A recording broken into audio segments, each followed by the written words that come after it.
You're just in the way. Those 4 words hit me harder than any slap. They weren't screamed in the heat of an argument.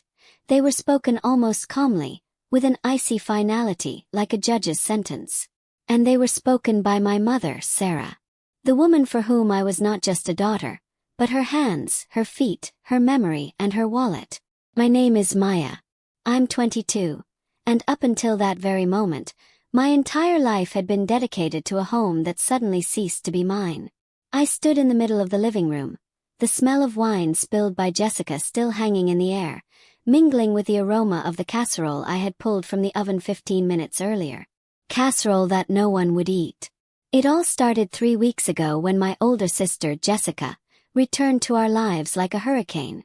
She burst into the house with 2 designer suitcases, smearing tears and expensive mascara across her face.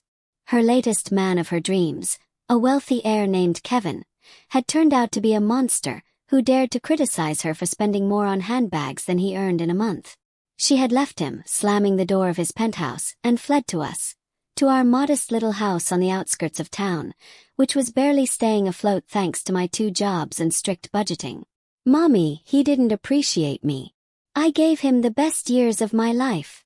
She sobbed on Sarah's shoulder. Jessica was 28, and she had spent her best years moving from one wealthy boyfriend to another while I finished high school and then college, simultaneously working as a waitress in the evenings and a barista in the mornings to pay the bills. Our mother, Sarah, had always been weak. After our father left us 10 years ago, she seemed to wither. She wasn't evil, no. She was lost. Minor household problems would send her into a stupor. Paying bills online was like launching a spaceship for her. She could sit for hours, staring at a single spot, forgetting something was cooking on the stove. And I took over everything. At first as a child as best I could, and then as I grew up completely. I became the adult in our family. I planned the budget, cooked, cleaned, made sure Mom took her blood pressure pills on time, fixed the leaky faucet and called repairmen. I was the glue holding our crumbling family together. And I never complained. I loved my mom and even Jessica, despite her selfishness. I thought that's what a family was, taking care of each other. But with Jessica's arrival, everything changed. She brought chaos and drama with her. The house filled with her things, her loud phone calls with friends, her complaints about life. She did nothing. She slept until noon and then demanded breakfast. She scattered her expensive clothes, expecting me to pick them up and wash them. She used my makeup without asking. And Mom forgave her everything. Maya, be more understanding, she would whisper to me in the kitchen. The girl is going through a tough time. She needs our support. Support, it turned out, meant the complete and unconditional service of Princess Jessica. And I became the background function, the one who provided comfort. Tonight was the last straw. I came home after a 10-hour shift at the cafe, dead tired. A mountain of dishes from the entire day was piled in the sink. In the living room, Jessica was watching a reality show at full volume, her feet in dirty street shoes propped up on the coffee table. "Oh, Maya, you're here," she said lazily, not tearing her eyes from the screen. "Is there anything to eat? I'm starving." Something inside me snapped. "There's leftover stew in the fridge. You can heat it up," I said, trying to keep my voice even. Jessica made a face. "Ugh, leftovers. I thought you'd cook something fresh. Maybe lasagna." I looked at her perfect manicure, at her relaxed posture. And I looked at my own hands, with small burns from the coffee machine with broken nails. And I couldn't take it anymore. "You know what, Jessica?" I said, my voice trembling with suppressed rage. "The oven is over there. You can find a recipe on the internet. I've been working since 6 in the morning, so you can have the privilege of sitting here and watching TV. Maybe for once, you could get your butt up and do something yourself." It was a mistake. Huge one. Jessica immediately burst into tears. Real crocodile tears. Mom ran into the living room, drawn by the noise. "What's going on here? Maya, why are you yelling at your sister?" "Because I'm tired of being everyone's servant," I blurted out. She sits here all day doing nothing but making demands. How can you say that? Jessica wailed, theatrically pressing a hand to her forehead. I'm broken. I have depression. And you're holding a piece of food over my head. You've always been like this, Maya. Jealous and mean. I looked at Mom expecting support. At least an attempt to understand. But she looked at me with cold condemnation. In her eyes, I didn't see her tired daughter, but a monster who was hurting her poor, unhappy older girl. Maya, stop it, she said. Jessica is having a hard time right now. We need to support her. Your behavior is only making things more difficult. I'm making things difficult. I laughed, but the laugh sounded like a sob. Mom, I pay the bills for this house. I buy the food you eat. That's when she said it. Calmly and devastatingly. Lately you're nothing but trouble. Jessica needs to recover, she needs peace. And you're just in the way. The air left my lungs. I looked at her face, at my sister's face, which was now smiling triumphantly through her tears, and I understood. I was no longer here. Had been erased. I was useful as long as I was silent and did what I was told. But as soon as I dared to speak about my feelings, I became a hindrance. Fine, I said just as quietly. If I'm in the way, I'll leave. I turned and walked to my room. I didn't cry. There was a ringing emptiness inside me. I opened the closet and took out an old backpack. I packed a pair of jeans, a few t-shirts, a change of underwear. Then I went to my desk, pulled open a drawer and took out an envelope. Inside was $842. Money I had been secretly saving for almost a year. I had wanted to spend it on a web design course. I dreamed of changing jobs, of starting to do something for myself. Ironic. That money became my ticket to freedom. No one came into the room. No one tried to stop me. I could hear my mother speaking to Jessica in a soothing voice in the living room. They had already forgotten about me. I left my room, walked down the hall, past the living room where they sat hugging in front of the flickering TV screen. I put on my sneakers, threw on my jacket. I grabbed the handle of the front door. And in that moment, I looked back one last time at the house that had been both my cage and my world. And I left. I stepped out into the cool, unknown night without the slightest idea of where to go. But for the first time in years I felt like I could breathe. I spent the first night in a cheap motel by the highway. The room smelled of bleach and old cigarette smoke, but the bed with its lumpy mattress felt like paradise. I slept like the dead, without dreams, and woke only to a ray of sun piercing through a gap in the dirty curtains. My first thought was, I need to make breakfast. And then I remembered. I didn't have to. Not for anyone. Could just lie here. And so I lay, staring at the ceiling with its water stains, and for the first time, I grasped the scale of what had happened. I had been kicked out. By my own family. The pain was sharp, but underneath it, something else was emerging, relief. A strange, intoxicating feeling of freedom. I took 2 days to pull myself together. I ate cheap food from vending machines, walked for hours through unfamiliar streets, and thought, what's next? Going back was not an option. Not after those words. So I had to build a life from scratch. My $800 wouldn't last long. I needed a job and a place to live. On the 3rd day, I bought a local newspaper and started calling ads for rooms to rent. Most were out of my price range. Finally, I found an option. A tiny room in an apartment rented out by an elderly lady named Mrs. Davis. It was far from the city center in an old neighborhood, but the price was reasonable. Mrs. Davis turned out to be a frail old woman with piercing blue eyes. She looked me over for a long time and then said, "You seem like a good girl. Your eyes are too sad for your age. You can stay. Just don't make noise after 10 and water the geraniums in the kitchen." My new room was the size of a closet, with just enough space for a bed and a small table. But it had a window overlooking a quiet courtyard, and most importantly, it was my room. My territory. No one could enter without asking, no one could demand anything from me. The next step was a job. My 2 jobs, at the cafe and the coffee shop, were too close to home. I didn't want to run into anyone I knew, so I started looking in another part of the city. And luck was on my side. A small family restaurant, Luigi's, was looking for a kitchen helper. Luigi, a portly Italian with a thick mustache, eyed my slender hands skeptically. "You ever worked in a professional kitchen?" he asked. "No," I answered honestly. "But I cook a lot at home. I'm a fast learner, I'm hardworking, and I'm not afraid of getting my hands dirty." Something in my desperate gaze must have moved him. He sighed and said, "All right, kid. I'll give you a trial run. 1 week.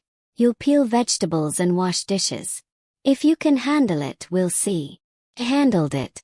It was hellish work. The heat, the steam, the constant shouting from the chef. By the end of the day, I could barely stand. But I was happy. I was earning my own money. I wasn't dependent on anyone. Gradually, my life fell into a new rhythm. I would get up at 5 in the morning, take a bus across the city to work. I'd come home late in the evening, tired but satisfied. I learned to appreciate the little things. A cup of hot tea in the quiet of my small room, a book I could read without interruption, the smile from Mrs. Davis when I brought her a pastry from work. I never tried to contact my family. And they didn't call. They were probably fine without me. Without the hindrance. Sometimes at night, a wave of sadness would wash over me. I'd remember my mother's face, her hands, and my heart would ache with pain. But then I would remember her cold eyes that evening, and the pain would give way to bitter resentment. About a month passed. I had settled into the kitchen. Luigi noticed my eagerness and sometimes trusted me to make simple sauces or salads. I even made some friends among the staff. One of them was Mark, a young cook who always encouraged me and secretly slipped me the tastiest bites from the kitchen. One evening, as we were smoking together in the back alley after a shift, he asked, "Maya, why do you never talk about your family?" Shrug. "There's nothing to tell." "I get it," he nodded. "Everyone's got skeletons in their closet. Just know if you ever want to talk, I'm here to listen." His simple kindness touched me deeply. For the first time in a long time, someone had shown me selfless interest. Meanwhile, in my former home, as I would later find out, a real disaster was unfolding. For the first few days after I left, Sarah and Jessica enjoyed the quiet. No one woke them up in the morning. No one reminded them to clean up after themselves. No one nagged them about money. Jessica felt like the lady of the house. She ordered takeout, watched TV shows late into the night, and spent hours on the phone. Sarah was happy that her poor girl was finally feeling better. The first alarm bell rang when they ran out of coffee. Jessica pouted. "Mom, we're out of coffee." Sarah went to the kitchen in confusion, opening one cabinet, then another. She had no idea where I kept the supplies, or if there were any. Usually everything just appeared on its own. She sighed and promised to buy some after work. The second bell was louder. A week later, the kitchen sink clogged. The water stood still, emitting an unpleasant smell. Jessica wrinkled her nose in disgust and declared she wouldn't wash dishes in that cesspool. Sarah tried to do something, poured in some chemical from a commercial, used a plunger. Nothing worked. Before, in such cases, she would just say, "Maya, the sink is broken," and I would solve everything. Now there was no one to solve it. Problems mounted like a snowball. They ran out of laundry detergent. The light bulb in the bathroom burned out. The bills arrived. Huge, pink slips that Sarah stared at in horror, not understanding what to do with them. I had always paid everything through online banking, and only I knew the passwords. Jessica reacted to all this with irritation. "Mom, do something. Why is the house such a mess? Why is there no food?" She didn't understand that the comfort she was used to didn't materialize out of thin air. I had created it with my daily invisible labor. The climax came the day the internet was cut off for non-payment. For Jessica, this was equivalent to the end of the world. No social media, no TV shows. She threw a tantrum at her mother. "I can't live like this. This isn't a house, it's a dump. Why can't you do anything?" And that's when Sarah broke. Her entire image of a caring mother supporting her unfortunate daughter crumbled to dust. She looked at Jessica, at her beautiful but angry and helpless face, and for the first time in years she saw reality. She saw not a victim but a selfish, spoiled child. And then she remembered me. Me who never asked for anything. Me who silently carried the weight of this entire house. Me whom she had kicked out. She sat down on the sofa in the middle of the living room, cluttered with dirty dishes and scattered clothes, and cried. She cried from helplessness, from shame, and from a belated epiphany. She realized that the pillar of the family all this time had not been her, but her younger daughter, whom she had so easily betrayed. Panic seized them. They didn't know how to live. They were running out of the money I had left on the kitchen table, for the time being. They didn't know how to solve basic household problems. The house that had been their fortress was turning into ruins. And then, after several days of desperate and fruitless attempts to get their life in order, Sarah found my phone number in her old address book. I was just finishing my shift when my phone, a cheap burner I had bought to replace my smartphone, vibrated in my apron pocket. An unknown number. Answered. Hello. Maya. My girl. It's me, Mom. Her voice was weak and broken. I froze, leaning against the wall in the restaurant's back alley. All the sounds of the kitchen, Mark's laughter, the noise of the street, everything faded away. Yes, Mom. What's wrong? My voice sounded foreign, too calm. And she began to speak. Haltingly, choking on tears, she told me everything. About the clogged sink, the unpaid bills, the disconnected internet, about how they didn't know how to live. She said that she and Jessica had been fools, that they hadn't appreciated me, that they didn't know how to fix things. Please come home, Maya, she begged. We can't manage without you. We'll fix everything, I promise. Just come back. I was silent, listening to her sobs. Two feelings wrestled inside me. A part of me, the little girl who had craved her mother's love and approval her whole life, wanted to drop everything and run to her. To comfort her, to help, to take it all on my shoulders again. But the other part of me, the new Maya who was born the night I left home, was adamant. She remembered the pain and humiliation. She knew the value of her newfound freedom. Mom, I said finally, and my voice was as firm as steel. I'm not coming back. Silence fell on the other end of the line, broken only by her sobs. But why? We're your family. A family doesn't kick its own out onto the street, I replied. A family doesn't say that you're just in the way. You made your choice. Now you have to live with the consequences.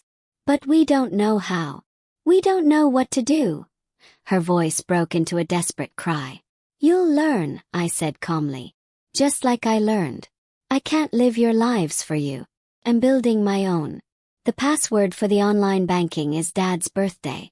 There's a little money left in the account, enough to pay for the internet and call a plumber. I'll text you the number of a good plumber. After that, you're on your own. Jessica is 28 years old. It's high time she grew up and got a job. And you, Mom. It's time for you to learn to be an adult. I hung up without waiting for a reply. My hands were shaking. My heart was pounding so hard it felt like it would jump out of my chest. Mark came over to me. Hey, are you okay? You're as white as a sheet. I looked at him and tears streamed down my cheeks. But they weren't tears of self-pity. They were tears of liberation. I'm more than okay, I said, smiling through my tears. I think I just truly grew up. I don't know what happened to them after that. Did they manage to cope? Did Jessica learn responsibility? Did Mom become stronger? Maybe. Or maybe not. But it was no longer my battle to fight. My battle was here, for my own future. The next day, I enrolled in that web design course I had dreamed of. It was hard, juggling studies with work, sleeping 4 hours a night. But I was determined. Sometimes I think about them. About that life. And I realized that by kicking me out, they did me the greatest favor. They broke the chains I had bound myself with. Chains of duty, guilt, and false love. They forced me to find myself. Now, a year later, I'm sitting in my own small but bright apartment. I work as a junior designer at a small studio. I still see Mark sometimes. I water the geranium on my windowsill and cherish every moment of my quiet, simple, but truly my own life. I am no longer the glue holding someone else's broken pieces together.